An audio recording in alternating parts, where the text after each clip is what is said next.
Chỉ trong vòng một ngày sau khi tòa án can thiệp, vụ kiện của Triệu Lệ Dĩnh đã trở nên ngày càng phức tạp và nhiều thông tin hơn. Không có gì lạ khi Nha Chính nói như vậy, từ một cô hầu gái trở thành ngôi sao hàng đầu. Triệu Lệ Dĩnh đã dùng 20 năm để minh họa cho ý nghĩa của việc không gây rắc rối nhưng cũng không sợ rắc rối. Khi những kẻ ganh ghét tung tin đồn, cô ấy đã tức giận đáp trả, được thôi, cô ấy đã thắng hơn 10 vụ kiện vi phạm bản quyền, nhưng cũng rất khoan dung với những người thành tâm xin lỗi.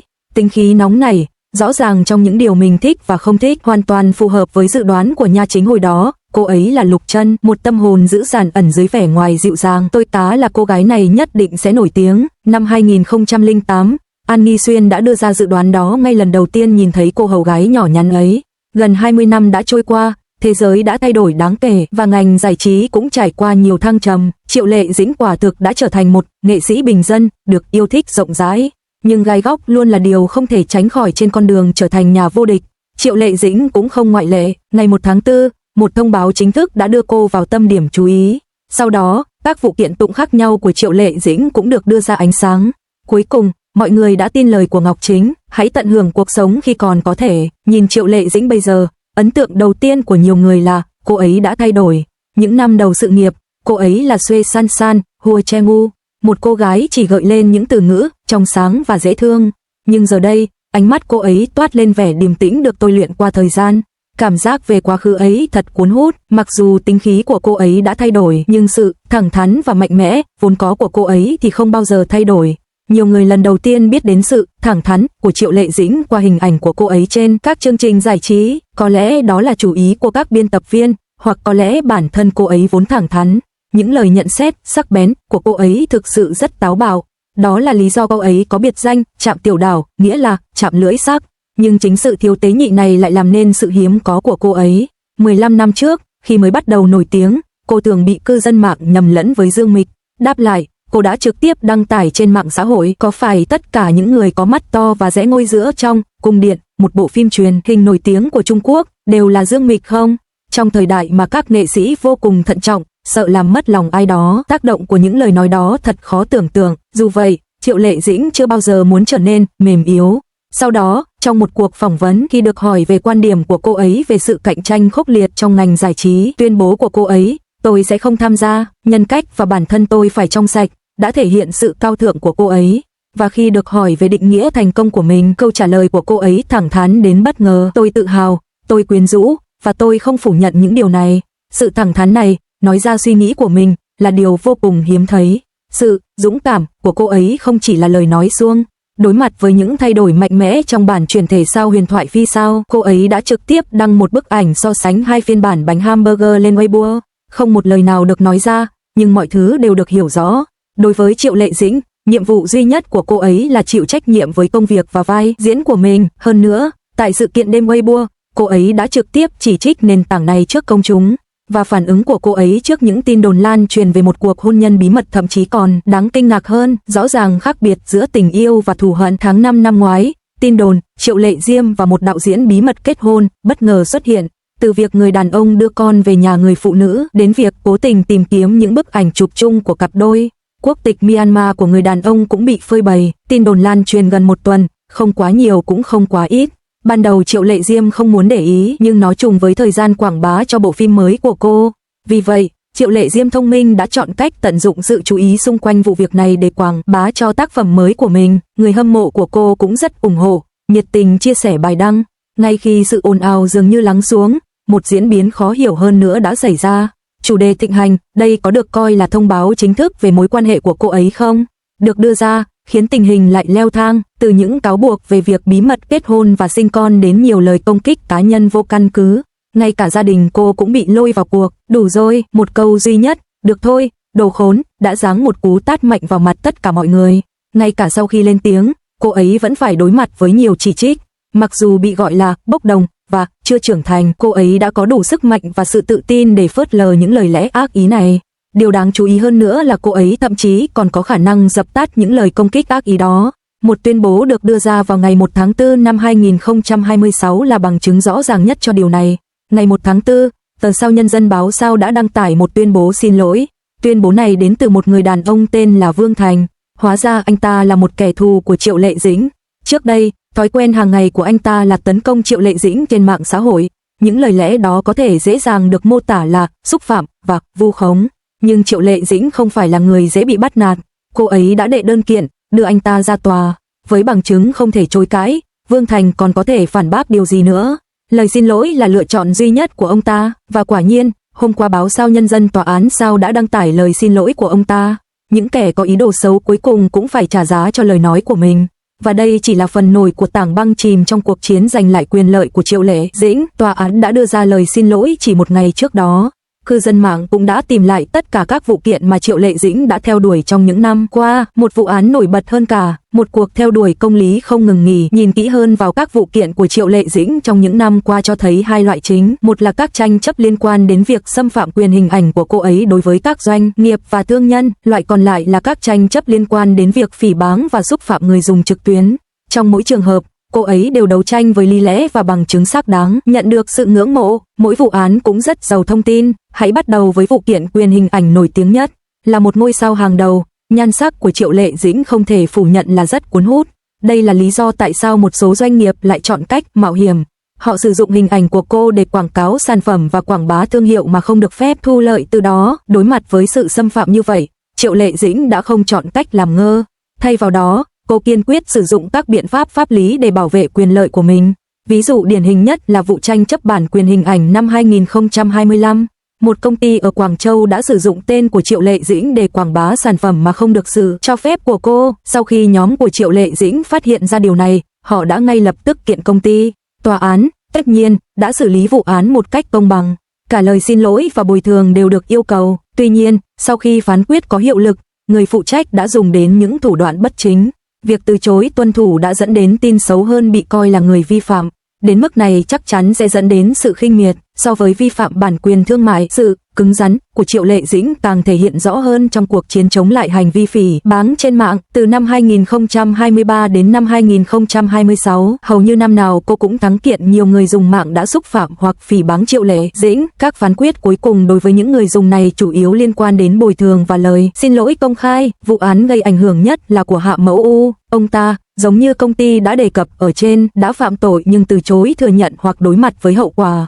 Việc trở thành người vi phạm là hoàn toàn xứng đáng, có thể nói rằng ông ta đã trả giá đầy đủ cho lời nói thiếu suy nghĩ của mình. Vụ án này cũng đã trực tiếp ngăn chặn vô số những kẻ chuyên gây rối trên mạng. Nhìn thấy điều này, nhiều người có thể nghĩ rằng Triệu Lệ Dĩnh quá vô cảm, nhưng sự thật lại hoàn toàn ngược lại. Sự kiên quyết của cô chỉ nhắm vào những người không chịu hối cải. Với những người thành tâm thừa nhận lỗi lầm và thể hiện sự hối hận chân thành, cô ấy luôn dành chỗ cho sự khoan dung. Ví dụ như vụ bảo vệ quyền lợi năm 2024, Mao đã xúc phạm Triệu Lệ Dĩnh và nhận được chat triệu tập. Nhưng sau khi vụ việc leo thang, Mao lập tức hoảng sợ. Anh ta ngay lập tức liên lạc với cô ấy, thành tâm xin lỗi và bày tỏ sự hối hận. Xét đến thái độ tốt của anh ta khi thừa nhận lỗi lầm và nguồn lực tài chính hạn chế, Triệu Lệ Dĩnh cuối cùng đã chọn cách dàn xếp vụ việc và không theo đuổi trách nhiệm liên quan. Cô ấy cũng cho anh ta cơ hội để sửa đổi. Khi cần kiên quyết, cô ấy giữ vững lập trường. Khi cần dịu dàng, cô ấy để ngỏ khả năng xoay sở. Đó là nguyên tắc sống của Triệu Lệ Dĩnh. Không có gì ngạc nhiên khi cư dân mạng yêu mến cô ấy đến vậy. Và nhìn thấy điều này, cuối cùng chúng ta cũng hiểu được lời nhận xét của Ngọc Chính nhiều năm trước đã đúng như thế nào. Là người hướng dẫn của Triệu Lệ Dĩnh, ông Vũ Chính đã thẳng thắn tuyên bố trong một cuộc phỏng vấn, Triệu Lệ Dĩnh không phải là kiểu con gái yếu đuối, mỏng manh. Cô ấy có tính khí nóng nảy, cô ấy giống hệt Lỗ Chân. Khi đó, nhiều người cho rằng Vũ Chính đã phóng đại. Phản ứng của Triệu Lệ Dĩnh trước những thách thức liên tục nhắm vào giới hạn của cô càng khẳng định nhận xét trước đó của Ngọc Chính. Do đó cách tiếp cận của Lâm Tân Du được coi là đúng đắn. Từ một cô gái thôn quê trở thành ngôi sao hàng đầu, Triệu Lệ Dĩnh đã vượt qua định kiến bằng sự kiên cường và bảo vệ gia đình bằng giới hạn của mình. Sự trở lại mạnh mẽ của cô trong sự nghiệp sau ly hôn và thái độ không khoan nhượng đối với việc xâm phạm quyền riêng tư của con cái. Câu chuyện của cô chứng minh rằng sức mạnh thực sự nằm ở việc vượt qua trở ngại và xây dựng bức tường bảo vệ những người thân yêu. Sự kiên cường và giới hạn của Triệu Lệ Dĩnh, từ cô gái thôn quê đến người mẹ bảo vệ con cái trong ngành giải trí. Khi nhắc đến Triệu Lệ Dĩnh, nhiều người nghĩ đến hình tượng Triệu Tiểu Đạo, mạnh mẽ, thẳng thắn và bộc trực trong phim truyền hình. Nhưng nếu bạn xem xét kỹ hành trình cuộc đời của cô trong vài năm qua, bạn sẽ thấy câu chuyện của cô phong phú và cảm động hơn nhiều so với những vai diễn trên màn ảnh. Hành trình trưởng thành của Triệu Lệ Dĩnh có thể được miêu tả như một câu chuyện truyền cảm hứng ngoài đời thực. Cô từ một cô gái bình thường ở vùng nông thôn Hà Bắc trở thành ngôi sao quốc gia, cuối cùng đứng trên sân khấu trao giải, trở thành người nghiện công việc mà mọi người vẫn thường nhắc đến. Tính cách, nguyên tắc và sự kiên cường là những tài sản lớn nhất của cô trong suốt sự nghiệp. Sự nghiệp và đời tư của Triệu Lệ Dĩnh luôn là tâm điểm chú ý của công chúng. Năm 2018, Triệu Lệ Dĩnh và Phong Thiếu Phong bất ngờ tuyên bố kết hôn, gần như không báo trước, gây ra một làn sóng tranh cãi dữ dội trên mạng. Năm đó, cô đang ở đỉnh cao sự nghiệp, cả Công chúa Sứ Giả và Câu chuyện Minh Lan đều đưa cô trở thành nữ hoàng rating. Nhiều người cho rằng cô sẽ giữ kín chuyện đời tư, nhưng cô lại chọn cách công khai, thể hiện sự thẳng thắn của mình. Năm sau, con gái của cô, Tương Hương, chào đời và gia đình cô từng được coi là trọn vẹn và hạnh phúc. Tuy nhiên, 3 năm sau, cả hai đột ngột tuyên bố ly hôn, một lần nữa dứt khoát và rõ ràng, không hề có bất kỳ lời lẽ công kích hay ồn ào nào. Tin tức về vụ ly hôn khiến nhiều người hâm mộ lo lắng rằng Triệu Lệ Dĩnh sẽ biến mất khỏi tầm mắt công chúng, nhưng cô ấy đã nhanh chóng trở lại làm việc với một diện mạo mới. Sau khi trải qua biến động hôn nhân, cô tham gia chương trình truyền hình thực tế Hãy chăm sóc tủ lạnh giúp tôi, đánh dấu lần xuất hiện đầu tiên của cô trên truyền hình thực tế kể từ khi ly hôn. Mọi người đều mong đợi được thấy lại Triệu Lệ Dĩnh vui vẻ như trước, nhưng cô lại thường im lặng và thu mình trên chương trình, hay chìm đắm trong suy nghĩ. Trong phần tiệc tùng, trong khi các khách mời khác đang trò chuyện sôi nổi, cô ngồi một mình trên ghế sofa. Ngô Lôi đã đến an ủi cô, điều này đã mang lại nụ cười trên khuôn mặt cô. Phản ứng này thực ra khá bình thường. Sau khi trải qua một biến động lớn về mặt cảm xúc, thật khó để bất cứ ai ngay lập tức thích nghi với trạng thái tốt nhất của mình. Tuy nhiên, ngay cả trong trạng thái không lý tưởng, cô vẫn thể hiện sự kiên cường của mình. Trên chương trình, cô thẳng thắn nói rằng nếu gặp vấn đề, cô sẽ trực tiếp trao đổi với nhân viên của mình, nói rằng bất cứ điều gì có thể giải quyết được thì không phải là vấn đề. Thái độ đối mặt trực diện với thử thách này là một phần cốt lõi trong tính cách của cô. Cô ấy không chọn cách trốn tránh, mà thay vào đó, bằng hành động của mình, cô ấy đã chứng minh rằng dù gặp phải khó khăn gì, cô ấy cũng có thể vượt qua. Lý do mọi chuyện diễn ra như vậy thực chất có liên quan mật thiết đến quá trình trưởng thành và tính cách của Triệu Lệ Dĩnh. Sinh ra ở vùng nông thôn Hà Bắc, cô lớn lên trong hoàn cảnh không mấy lý tưởng. Khi mới bước chân vào ngành giải trí, ngoại hình và xuất thân của cô không được đánh giá cao, thậm chí cô còn bị nghi ngờ liệu có thể nổi tiếng hay không. Nhưng Triệu Lệ Dĩnh không chìm đắm trong sự tự thương hại, thay vào đó, cô chọn cách vượt qua khó khăn bằng sự chăm chỉ và kiên trì. Trong những năm đầu sự nghiệp, cô làm diễn viên quần chúng trên phim trường, chịu đựng nhiều sự lạnh nhạt và hiểu lầm. Sau đó, Vũ Chính, bất chấp mọi khó khăn, đã chọn cô vào vai chính trong Huyền thoại Lỗ Chân, công khai miêu tả cô là nóng tính, trung thành và bất khuất. Nhiều người cho rằng Vũ Chính đã phóng đại, nhưng hóa ra tính cách kiên cường và không khoan nhượng của Triệu Lệ Dĩnh chính là điều đã đưa cô trở thành một nữ diễn viên hàng đầu. Sự kiên cường này không chỉ thể hiện trong sự nghiệp mà còn cả trong cuộc sống cá nhân của cô. Cô đối mặt với những thăng trầm của hôn nhân và những biến động tình cảm một cách điềm tĩnh, thậm chí còn tìm được sự cân bằng giữa sự nghiệp và gia đình. Sau khi ly hôn, cô không hề gục ngã, ngược lại, cô trở lại với sức mạnh lớn hơn. Năm 2022, bộ phim Gió thổi nửa mùa hè trở thành hit, với vai diễn Subansia, một người phụ nữ mạnh mẽ nỗ lực trong một ngành công nghiệp do nam giới thống trị. Tham vọng và sự kiên trì của nhân vật gần như phản ánh chân thực tính cách của chính Triệu Lệ Dĩnh. Cô đã giành được nhiều giải thưởng cho vai diễn Subansia, mở rộng phạm vi diễn xuất và cho khán giả thấy rằng cô không chỉ có thể đóng những nhân vật ngọt ngào và ngây thơ mà còn cả những nhân vật phức tạp và mạnh mẽ. Hành vi của cô ngoài đời thực cũng ấn tượng không kém. Tháng 5 năm nay, cô mạnh dạn thử nghiệm với mái tóc hồng, một diện mạo vừa ngọt ngào vừa cá tính, phá vỡ định kiến về hình ảnh bảo thủ của mình. Ngay khi diện mạo mới được tiết lộ, giới truyền thông bắt đầu đồn đoán về mối quan hệ mới của cô. Đối mặt với nhiều lời đồn đoán và tin đồn, Triệu Lệ Dĩnh không chọn cách né tránh mà trực tiếp đáp trả, được thôi, kệ mẹ nó. Một tuyên bố mạnh mẽ và dứt khoát, sự thẳng thắn và mạnh mẽ này đã giúp cô nhận được nhiều lời khen ngợi từ cư dân mạng. Tuy nhiên, lập trường thực sự của Triệu Lệ Dĩnh lại nằm ở quyền riêng tư của con trai cô. Cô có thể nỗ lực vì sự nghiệp và chống lại dư luận, nhưng cô sẽ không bao giờ thỏa hiệp khi nói đến con cái mình. Tháng 9 năm nay, một loạt ảnh Triệu Lệ Dĩnh và con trai nắm tay nhau qua đường lan truyền trên mạng. Lần đầu tiên với tư cách là một người mẹ, Triệu Lệ Dĩnh đã đăng tải một tuyên bố cầu xin giới truyền thông không chụp ảnh trẻ vị thành niên. Cô nhấn mạnh rằng việc đồng hành cùng sự trưởng thành của con cái là trách nhiệm của mỗi người, mẹ và trẻ em cần sự riêng tư và an toàn. Công ty quản lý của cô cũng đồng thời đăng lại tuyên bố này, kêu gọi giới truyền thông hãy kiềm chế. Tuy nhiên, điều đáng phẫn nộ là các vụ việc săn ảnh vẫn không dừng lại. Chỉ 2 tháng sau, Triệu Lệ Dĩnh đưa con trai đến xem buổi biểu diễn kịch thiếu nhi và lại bị theo dõi và chụp ảnh. Tối hôm đó, đoạn video chưa được kiểm duyệt đã được nhiều tài khoản giải trí đăng tải với những tiêu đề giật gân. Công ty quản lý của Triệu Lệ Dĩnh đã đưa ra một tuyên bố khẩn cấp vào đêm khuya với ngôn từ mạnh mẽ và con dấu đỏ nổi bật, nhanh chóng gây ra những cuộc tranh luận sôi nổi trên mạng. Có người nói cô ấy nóng tính, nhưng đó chính xác là thái độ kiên quyết của cô ấy khi đối mặt với những vấn đề nguyên tắc. Phản công của Triệu Lệ Dĩnh gợi nhớ đến những bình luận của Ngọc Chính nhiều năm trước. Cô ấy không hề vô lý, cô ấy chỉ đơn giản là từ chối thỏa hiệp về những vấn đề quan trọng. Quyền riêng tư của con cô ấy liên tục bị xâm phạm và cô ấy không chọn cách im lặng mà dũng cảm đứng lên bảo vệ quyền lợi của con mình. Sự quyết đoán và kiên trì này phản ánh đúng tính cách của cô ấy. Kinh nghiệm của cô ấy cũng giúp mọi người hiểu tại sao Hồng Lâm lại tức giận nhiều năm trước khi những bức ảnh con gái của Hồng Lâm bị lộ. Cô ấy hiếm khi đăng tải những lời chỉ trích gay gắt.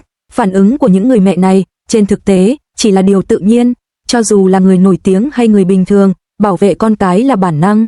Triệu Lệ Dĩnh đã trải nghiệm cả sự hào nhoáng của màn ảnh và những khó khăn của cuộc sống thực. Cô ấy không bị đánh bại bởi những vấn đề hôn nhân, cũng không bị lung lay bởi dư luận và không hề lùi bước trước những thử thách trong sự nghiệp. Thay vào đó, mỗi thất bại đều trở thành động lực thúc đẩy sự trưởng thành của cô. Cô ấy đã chứng minh qua hành động của mình rằng Triệu Tiểu Đạo, biệt danh hàm ý sự sắc sảo và quyết đoán của cô ấy chưa bao giờ thay đổi. Dù đối mặt với khó khăn trong cuộc sống hay thử thách trong sự nghiệp, Triệu Lệ Dĩnh luôn giữ vững lập trường và nguyên tắc của mình. Đặc biệt là với tư cách một người mẹ, cô ấy bảo vệ con mình vô điều kiện, không bao giờ lùi bước ngay cả khi đối mặt với áp lực và rủi ro to lớn. Đằng sau lập trường vững chắc đó là tình yêu thương và trách nhiệm sâu sắc của Triệu Lệ Dĩnh. Cô ấy không chỉ là một người nghiện công việc trong ngành giải trí mà còn là một người mẹ hết lòng bảo vệ gia đình.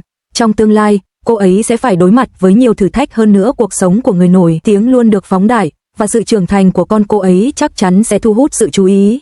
Nhưng miễn là cô ấy kiên định với nguyên tắc của mình, không thỏa hiệp hay lùi bước, cô ấy hoàn toàn có khả năng bảo vệ bản thân và gia đình và có thể tiếp tục tỏa sáng trong sự nghiệp. Từ một ngôi làng quê hẻo lánh ở Hà Bắc đến vị trí ngôi sao hàng đầu trong làng giải trí, từ những thăng trầm trong hôn nhân đến tình mẫu tử kiên định, câu chuyện của Triệu Lệ Dĩnh thực chất là một bức tranh thu nhỏ về cuộc sống của nhiều người bình thường. Cô ấy dùng kinh nghiệm của mình để cho chúng ta thấy rằng dù trong hoàn cảnh nào, chỉ cần có ý chí kiên cường và những nguyên tắc rõ ràng, bạn có thể vượt qua khó khăn từng bước và nhận ra giá trị của cuộc sống. Đặc biệt là khi nói đến việc bảo vệ con cái, đó không chỉ là vấn đề của người nổi tiếng, đó là bản năng mà mọi bậc cha mẹ nên gìn giữ. Nhìn lại hành trình của Triệu Lệ Dĩnh, bạn sẽ thấy sức hút thực sự của cô ấy không nằm ở những vai diễn trên màn ảnh, mà ở sự kiên cường và dũng cảm đối mặt với thử thách, giữ vững nguyên tắc và bảo vệ gia đình vô điều kiện. Sức mạnh này là lý do lớn nhất giúp cô ấy từ chỗ bị đánh giá thấp trở thành người đạt được thành công vang dội. Cho dù gặp phải dông bão nào trong tương lai, chỉ cần có sự kiên cường và những nguyên tắc này, cô ấy có thể bình tĩnh đối mặt và tiếp tục tỏa sáng trong cuộc sống và sự nghiệp của mình. Nhưng giờ đây, chứng kiến những chiến thắng của Triệu Lệ Dĩnh trong các vụ kiện, nhìn thấy ý thức đúng sai rõ ràng của cô ấy, mọi người cuối cùng cũng hiểu rằng Vũ Chính chưa bao giờ sai. Cô ấy giống hệt Lỗ Chân, nhân vật mà ông ấy thủ vai. Cô ấy trông dịu dàng, nhưng lại có nguyên tắc và giới hạn riêng. Nếu không xúc phạm tôi sẽ tử tế. Nếu xúc phạm tôi sẽ kiên quyết đến cùng. Hãy cởi mở và hào phóng khi thành công, và giữ thái độ khiêm nhường và bình tĩnh khi thất bại. Hãy biết ơn người khác, và giữ vững nguyên tắc của mình khi đối mặt với nghịch cảnh. Đừng bao giờ gây rắc rối, nhưng cũng đừng bao giờ sợ hãi nó. Đây chính là Triệu Lệ Dĩnh, đây là một nữ diễn viên người Trung Quốc.